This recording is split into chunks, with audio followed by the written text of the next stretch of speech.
Hi there. Welcome to The Preventable, the podcast giving you a seat at the table with conversations about the intersection of alcohol, drugs, and mental health in everyday lives. Take a seat and join us.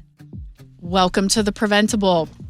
With me today is a guest that has been involved with the organization for some years now, and we've talked sort of about his organization in a previous episode, but it's your first time on. So I'd like to welcome Brandon Bowes, like the speaker, with me today. And Brandon is the pastor of mission at Faith Oakville. Welcome. Yes. Thanks for having me, Nicole. Glad to be here. I feel like you have become like one of our like biggest supporters. And I think it's because you're always sent to represent Faith Oakville. Yeah. Do you just always draw like the short straw? Oh, or I no, feel it's like not the short straw. Do you volunteer or are you voluntold? Well, let's be honest. It's my job. Okay. And I love my job. So I get to represent Faith in the capacity of just a lot of our partnerships, and Prevent+Ed being one of our key ones, and as we've formed and we'll talk about over the last several years. And so anytime we get to do something together, you guys have events, or rearing to go and ready to support and just meet a lot of your awesome team as well, like even today. But yeah, that's kind of my role at Faith in mission, and we can talk a little bit more about that if you want. So we had Pastor Chris on, I guess, as we were prepping for the last walk, and Yes. just to be clear, so it's the Stomp Out Addiction walk. Mm-hmm. We're going to talk a little bit more about that. You all are, we are so honored and grateful that you're doing it. This will be the third one. Praying for good weather. Yes, good weather. But we can walk and stomp out addiction inside too, as we saw last year. But when we had Pastor Chris on, one of the things that I really talked about, and I'd like to hit on it this time too, is the very different vibe I feel when I walk into Faith Oakville. I have shared on this podcast before that, I grew up pretty faithful. I grew up in the Catholic Church. I would not describe myself as a religious person right now. What I appreciate about you all is that you're not trying to convert me. It doesn't feel weird. Weird is a loaded term, but you know what I mean? Yeah. Like, it doesn't feel like y'all are trying to get me to come to your church. It is definitely spiritual, but it's like really focused on humanity. And so I've heard you give sermons. Am I saying it right? Yeah. Okay. Sermon messages. Okay. So I've had the privilege of hearing you give messages, and they're very like normal.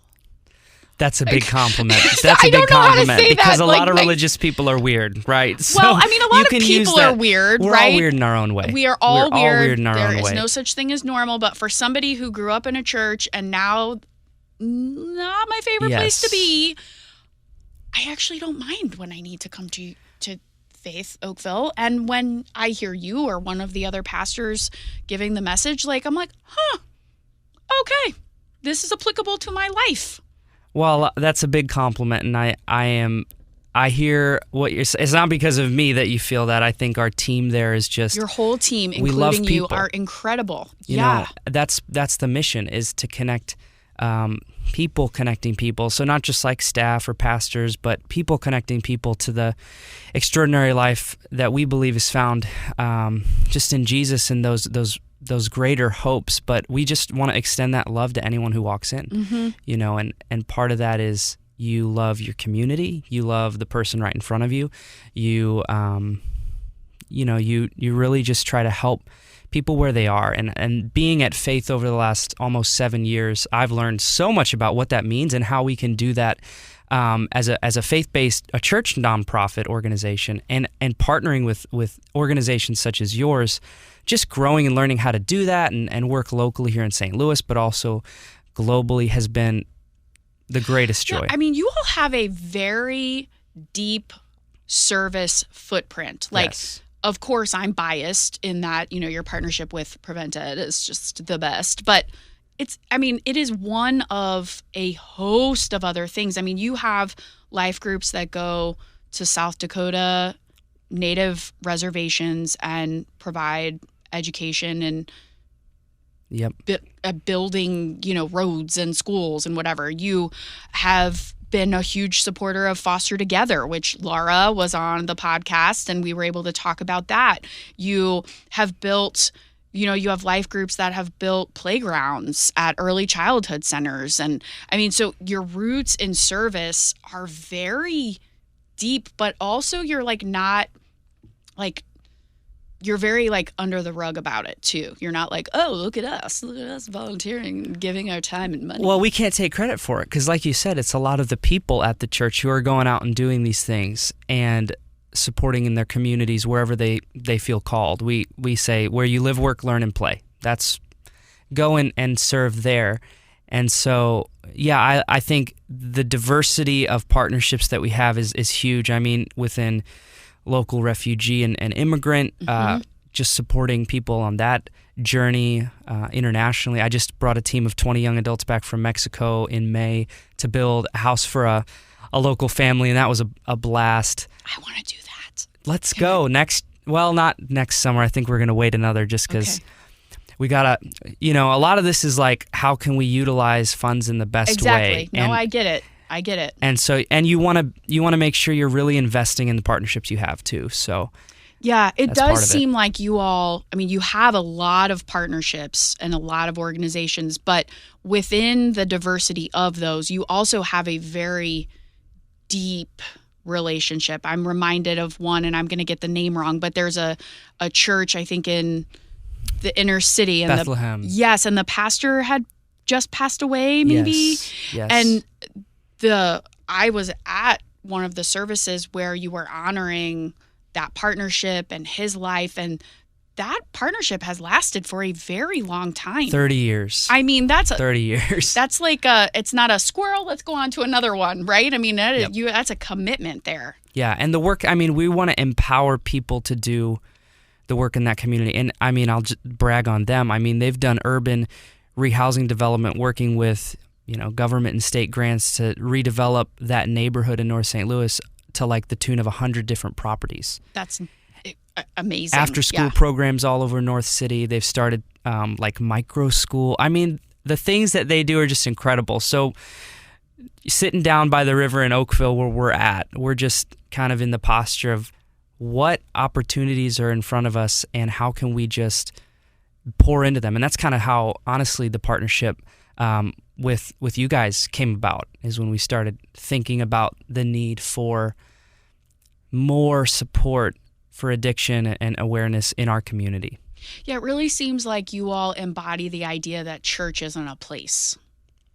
Yeah. You know what I mean? Yes, it's important for people to have a gathering space. Mm-hmm. And it's important for people to gather for coffee and donuts and, hear the word or hear the message. But church is it's like a lowercase c, and you all get out into community and build community beyond just an hour on a Sunday. Yeah, it's funny you say that. The tagline for the first kind of walk that we had for our people, because when you cancel a service on a Sunday morning and you're saying we're going to do a walk. That first year you canceled service and we didn't do that last year. We changed it, but we kind of made an accommodation a little bit, but we had the tagline out of the seats and into the streets, and just to help. And that's a transitional idea for people who've grown up, kind of like you said, in more of a you go to the church and you go home, and we really want to send people. The last step in kind of what we look at, we want to invite, connect, and send. That's kind of what we're about. Invite, connect, and send. Yeah, we've been working on that's the podcast title. There you go. Invite, connect, send. And so it doesn't end until you're sent. We don't just want to have a connection point where people feel welcome and loved and all those things, which is good. We want to send you out to spread that and share that with other people. Okay, so I want to talk a little bit about, obviously we'll talk about details of the walk. People can register, all that stuff, and we want them to, absolutely. The last 2 years we've done it, your congregation, your church has raised almost $15,000 for us, which is just huge. And it goes directly to providing naloxone or Narcan, providing peer support, providing assessment and referral for people who need help. So I definitely want to talk more about the walk. But the one thing that I really wanted to talk to you about is the music. Okay. So again, nothing against Catholicism, but I grew up and I even sang in a choir. And sometimes, depending on the service you went to, sometimes the lady was really good. And sometimes it was like you know, not so good. Right. And sometimes there was no band and it was just the down and dirty, like, you know. Y'all have like a full band and you are very good. Like if you don't know that you're singing church music, you would be like, wow, this stuff should like wow, you know? I mean, we love music. You're very good. Like you've got the drummer who's in the glass thing and he's like rocking out, and then you have duets sometimes. I mean, we have a lot of fun with the music. It's a show. I'll tell you. And I don't mean that disrespectfully, but it's a show. A lot of those folks, some of them do including play professional you, music. BT Dub, you're also very good. Well, thank you. You My and your family, wife, correct? My family, my wife now, and but all my siblings sang. I grew up doing music, and I enjoy it. I love it. Who's the guy with the longer hair? That's my really good friend on staff, Ben, and his wife Laura. So him and us, we would love to play more together. Just like we've done a couple different like shows together where we're doing covers, and they have their original band Faraleo that they put out great music. Him and his wife. But I mean, that doesn't surprise me because that is like the level of musicianship. I mean, my first time I went in and I'm like, holy smokes. These people's are rockers. I mean, electric guitar. Electric guitars, like the whole deal. Our lead pastor is an electric guitar connoisseur. He's very good at electric guitar. So I think our passion for just really, not just music that, you know, helps point people in a more worshipful direction, but then also is excellent music comes from his passion for music. Yeah. And so he's just brought people in who have that same desire. And I mean, we have 4 teams of musicians. Yeah, and that's how one of the ways that they choose to be of service, right? I was talking to the woman, I'm going to blank on her name. She does piano or keyboards. Luann, probably. Yes, we were talking in the bathroom, and she was like, in between services, and she was like, well, this is how I give of my time and give of my gifts. It's all volunteer except for, you know, staff. Yeah. But they come out, they practice, they come on a Wednesday night to rehearse, and then Sunday morning they're there. And you remember when we had the 3 services and we had the early one. I do, and yes. Thank God for me as a young dad with kids. I am not an early bird. I could not do it. I was... 6 months ago, we went to 2 services. I remember seeing you at one point, and you were like pounding coffee. Yep. And I mean, because you have young kids, and you were just like, oh, like that was, what was that, like 7:45 it started. So we'd get there at 7.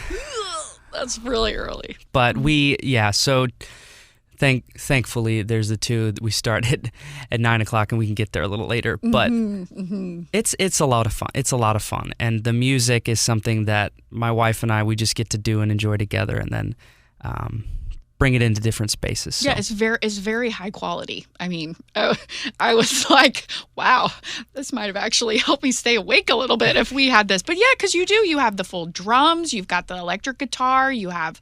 I mean, I don't know. I very much appreciate the musicianship, so I just wanted to make sure that I mentioned that. Well, so thank you. How did you get to Faith? How did this happen? My dad was a pastor also, and you know, when you're a pastor's kid, everybody asks you, so are you going to be a pastor too? And I said what everyone says, no, absolutely not, because I just couldn't envision it for myself. And at the time, I was going here in town to Missouri Baptist. I was going to go for a public relations degree, and I started serving and interning at Faith in worship, actually, doing music stuff. And I started seeing areas where in the mission they didn't have a person at the time. I was like, hey, I'd love to do that too. I'll take that. I was just like, right. And it You're ended kind of up like our intern Justin over here, just taking a few steps things in. and keep going. Right. Yeah, I had a passion for it, and I realized like, okay, my upbringing. When you're a part of it, you're just told to do, voluntold, kind of like you said earlier, and so it just becomes like, service. Okay, I'm doing this. Like, giving. But not like I love this, so I'm doing it. I realized in college when I moved away, kind of from family, like, okay, I actually really enjoy serving people and like seeing people who have a need filled by people who have those resources or can connect, and so I started doing that with part-time through college, and then went full-time as the mission director. I've been in seminary the last 3 years part-time as I've worked full-time, and so that's kind of why I just got ordained as a pastor in December, and I'll be in school for a couple more years. But so dumb question here. What does it mean to be a pastor?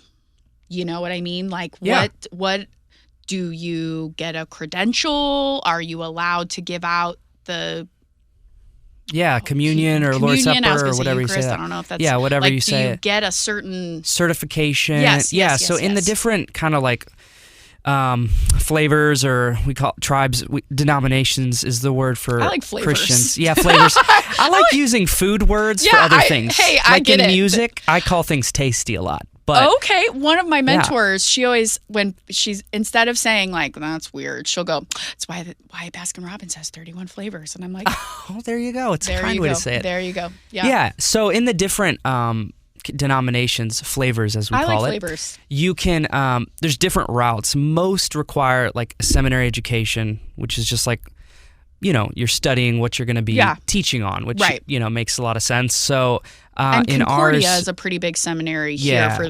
Lutheran. Lutherans in town, like Concordia, St. Louis is a hub for. Which also, like, St. Louis has a pretty big Lutheran spot in.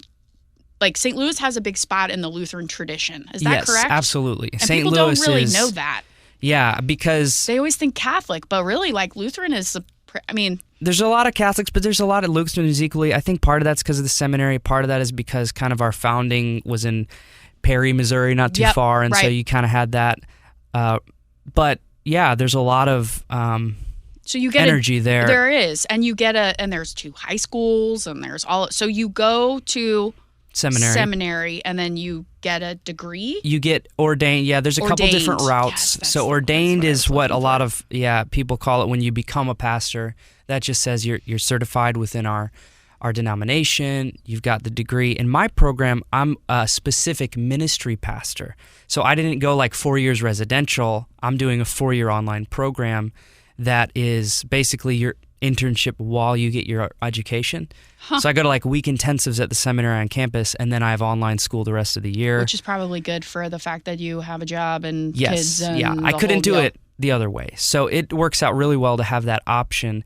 And then I'm like committing specifically to be in this role at the church in the program that I did. But I'll continue my education as I go and as energy allows. So does that mean that at some point you will leave Faith Oakville, or you're committed to being there for? And did you go to church there, or did they place you there? Or yeah. So if you go on like 4 years on campus, then they kind of like send you somewhere. Oh, okay, okay. The route I'm doing is like I'm committed to Faith Oakville. They've supported me in my education. They're calling me to that place. So thankfully, I'll get to stay, and hopefully I'm there for a long time. I don't see our family leaving St. Louis. So what does pastor of mission actually mean?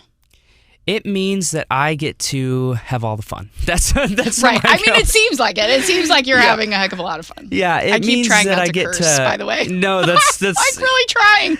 It's probably good for the podcast, I guess. But also, I know. I'm trying to be good here. It's so funny. My college teammates always called me. I played soccer at Missouri Baptist. They always called me something pastor, and they'd always apologize when they curse around me. I'm like, guys, I don't care. Like, I'll do my side. You can do yours. Exactly. And it's so funny. that just means, Pastor of Mission, that I get to be a part of equipping and sending our church, like I said, to be on mission, and managing our different partnerships, overseeing our different trips. Yeah, I mean, no day is the same. You get to do the fun stuff. Yeah, I get to be What involved. does your dad think about this?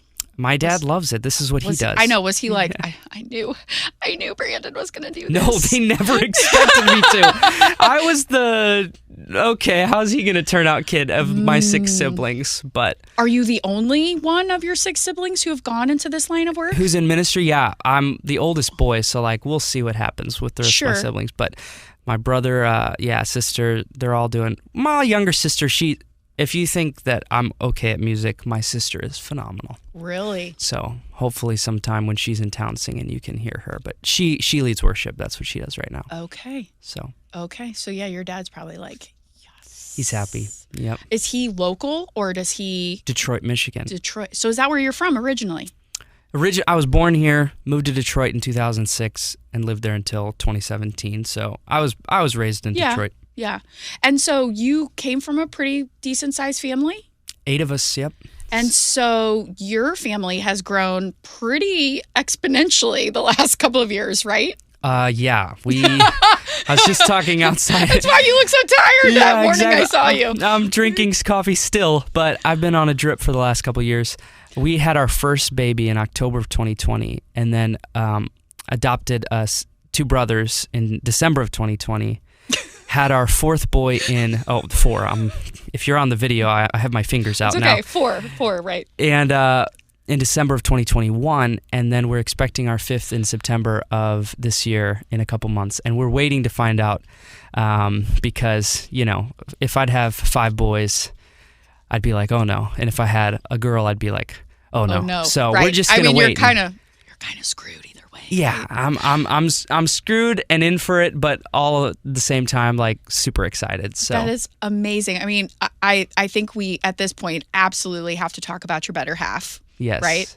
She is, and she is a very talented musician in her own right, and I think it probably goes without saying that you could not do what you're doing without her holding it down at home. But also, Absolutely. I mean, she's there with the kids, and she runs an Airbnb also. She does photography. She has a bunch of plates in the air as she manages being a mom. She loves taking care of our chickens, our garden. She is quite... Do you still live in the city? I do. And I you have live chickens? Yeah, we have 12 chickens. I want to come and see. Okay. Yes, they're all really over our want yard. chickens. Wow. Do your kids just love the chickens? They do. I struggle around the chickens. Why? I had some bad experience as a kid with chickens, So, and they try to eat my food when we're picnicking outside. Well, yeah, that's a problem. So, yeah. But the chicken, I mean, I love the eggs, so I can't complain. Right. And yeah. Whoa. Well, congratulations. I didn't know you were expanding your family. That's really amazing. We will see where it takes us. It's gonna be awesome. Adventure. Absolutely. Absolutely. Yep. So obviously we have the walk coming up, and that's October 1st, and registration is live. It's open. It's open, and you can either go to Prevent+Ed, to our website, or to Faith Oakville's website to register. We're asking folks to get there. I want to say, I mean, Mary, don't yell at us if you're listening to this, but I know we're asking people to get there like around 9, right? Yeah, I think that's when the kickoff starts. The kickoff, because we're going to do the service. Kickoff is probably at 9:30. Again, double check us on the website, but we'll be there. And there'll be vendors there. You'll have like some food. And the thing that I have found, and we have Andy from Prevent+Ed will be talking about his experience in recovery and his journey. I think that has always been very impactful. But the thing that it just kind of, I don't know, makes me pause, and I think is just a very visual kapow, is that wall that you have with the who you're walking for. Could you talk a little bit about that? Yeah, that was something we were excited to. The first year we did it, and we were just man, that was a learning experience and an awesome one, because we were like, let's do this again. And who you're walking for, really, we wanted there to be as much personal touch points as there could be for people, and to see kind of the amount of folks in our community who addiction is a part of their lives and their story. Right, because I mentioned Andy from Prevent+Ed who's going to be speaking, but you all had a very incredibly powerful, one of the people from your community who is pretty well known but hasn't always... He played bass on the band with me last week. Yeah, but hadn't always been... I'm not saying he was hiding his recovery journey, but he hadn't necessarily led with it. You know what I mean? Yes. And so when his family was there and they played the video, that was very well done, by the way, and you could hear a pin drop in that room, and it put a face on the fact that this isn't just an organization that is, serving people. This is here. This is in our walls. This is in our community. Yeah, and so because of that reality, we just, when we started to get knowing that, okay, we need to form a partnership, we need to do something about this issue, who you're walking for came out of that, in terms of everyone has a story of somebody in their life who this issue has impacted and who we're walking alongside figuratively, but then in that moment, we're doing it as a collective, literally walking. And for me, you take that person and then you go out and walk with a community of hundreds of people who are doing that same thing with you. Right. And that's the most powerful thing, is just to see that come together. And that's what it's about. I mean, we want to help people realize, not only in that walk, that we're together in this, but there's organizations, there's help, and you're not walking alone. So you guys do a great job of providing that help. And then, like you said, we've got vendors, we've got so many people who are coming together that day. It's not about Faith, it's not about Prevent+Ed, it's not about anybody else who's there. It's about the people who we're trying to serve, and that really shows. The one thing that I will just kind of hit home on is that it does feel like a true partnership with the Faith Oakville community. Everything from, and I know that this probably isn't going to last forever. I get it. There are other needs. But we are so grateful for the partnership. I mean, it is everything from you all opening up. I think you had a mission Sunday or something where we came and I provided medication disposal bags in between services, Narcan. I still have that in my bag. Awesome. Yeah.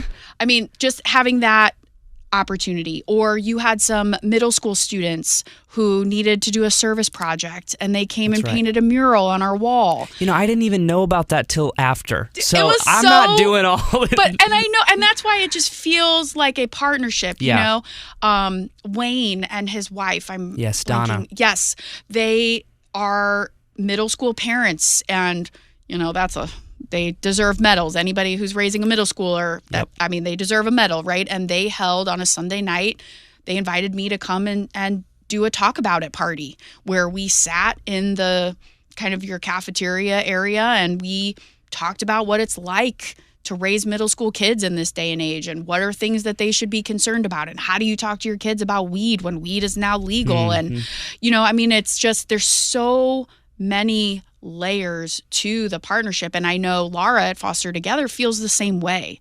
So on behalf of an organization that is receiving not just a one-time check, which is so appreciated, by the way, but there's just the layers to it. And I think that is similar to what you were describing with Bethlehem Church, and that commitment is very much appreciated. Well, I am so glad to hear that, from you and from the organizations, and that is just such a credit to the people who are involved, who really commit to being involved. Yeah, that mural, by the way, killer. I need to see it. It's awesome. I have a picture of it? Okay, I have a we're gonna picture look on at my this phone, and I will show you. And it was designed by a middle school young woman, and she, as part of their life group, so she designed it. Her mom and her came up to check out the wall, look at the size, see where it would go. They took a tour of the building to see which one. So then she came and she sketched it out. That was another day. And then she brought her friends and some of her life group members and a couple of the other moms, and they painted it in like 2 hours. Wow. I kept trying to say, like, can we give you some Jimmy John sandwiches or something? And they're like, no, we're fine. They're painting. And it's really great, and it's representative of the work we do with prevention and education. It's very representative of them as a life group. They put kind of touches of themselves in it, and it's a mark on our wall, literally on our wall, that we're going to have as a sign of this partnership, long after the money goes away. Like that's there, and that's so cool. Well, that's amazing. What I'll ask from Faith's perspective, and I'm used to asking because when we podcast, I'm used to. So, what has been the biggest? Do you all have a podcast? It's sporadic. Okay, I'll do it when I have Well, you should invite me, and I can be on the podcast. Let's do that. Okay, let's do it. Okay, ask me your question. Sorry. But I'm really curious to know, from the partnership and from all of the work that you've been doing, what's the thing that excites you most about being in this space for awareness, and where's the I love to talk about where's the hope, because I work with young adults at Faith. That's part of what I do also. And you see my generation, I'm like the oldest part of Gen Z, Okay. I'm at the top end of Gen Z. And it gets discouraging definitely to see how many people have been in this cycle and who get sucked into this. So where's the biggest hope that you find in terms of the real proactive work you're doing? Well, it's a great question. Nobody ever asks me questions on this. Well, then I'll have you on the podcast. We'll do all the questions. Okay, great. I think the hope is twofold, right? Speaking particularly about your partnership, the hope and the optimism that I see is that you have, and I'm just going to speak freely, okay? You have a church in a predominantly white suburb that historically has either not talked about substance use disorder because it's a shameful thing. Shameful issue, yeah. Or because it doesn't happen here, right? And I think that while certainly Faith Oakville draws people from outside of Oakville, I mean, that's where the home base is. And that first year when we were able to be outside, and you had people in matching shirts of all ages, kids, older adults, walking down Telegraph, which, I mean, I grew up in Jefferson County. Most of my friends lived in South County, off of Christopher and right in there, Sioux Sound Park and whatever. The fact that you basically shut down Telegraph Road on the way to Cliff Cave Park, drawing attention to substance use disorder, there were drones and we had news cameras. There were news people even before we were there. And we were like, who's going to talk, right? Yep. I mean, the platform that you had and the amount of people, because this is a lot of people. This is our largest event in terms of people power. I mean, we've averaged about 600 people. Yeah. That's a big deal. So the fact that you have a suburb that historically has not paid attention for lots of reasons, that is now stopping traffic quite literally and paying attention, that is hopeful. That is a sign to me that we are moving in the right direction. The other thing that is hopeful is that we have more people in recovery that want to be open about it, right? Yeah. And that are not only in your community at Faith, but on my staff, people kept coming up at the past 2 years events. Every time I'm at the service, and I'll be there again in August to promote the walk, people always come up to me afterwards and say, hey, I'm in recovery, or I stopped drinking, or, my husband has stopped drinking, or, fill in the blanks. Like the fact that we are creating an environment where it is okay to talk about and that you're not going to be shunned. That's so important. That is the thing. Like, that's the thing. The fact that you all give me time to stand up. I say at the pulpit. I don't know if that's what you say, but to stand up at the pulpit and to talk about this. The fact that we're able to communicate about it, I think, is the thing that gives me hope. Do we have a long way to go? We sure do. Yep. And when Mary calls and she's like, hey, give me some good statistics. I wish I had better news. Yeah. I don't always have better news. Yep. But I would like to think that by doing these things, that's why the news isn't worse. Yeah. Right? Because we're preventing folks from passing away, from not asking for help, from repeating maybe what they've seen in their families. Yep. It's a very long-winded answer, but I think it's the fact that we have non-traditional partners who are willing to talk about substance use disorder. That's the thing that's hopeful to me. That's awesome. Yeah, I agree. I mean, in talking with nonprofit leaders, executive directors, I always am asking, what's the win? For you, like, what's your win? Because in this space, nonprofit is so unique because it's like the dollar is not the win.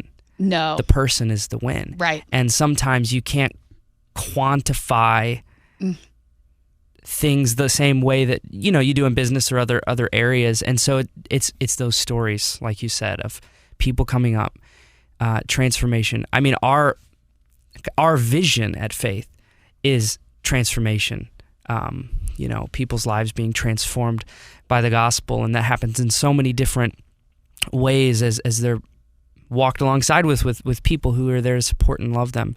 And so that's awesome to hear. I think the stories are...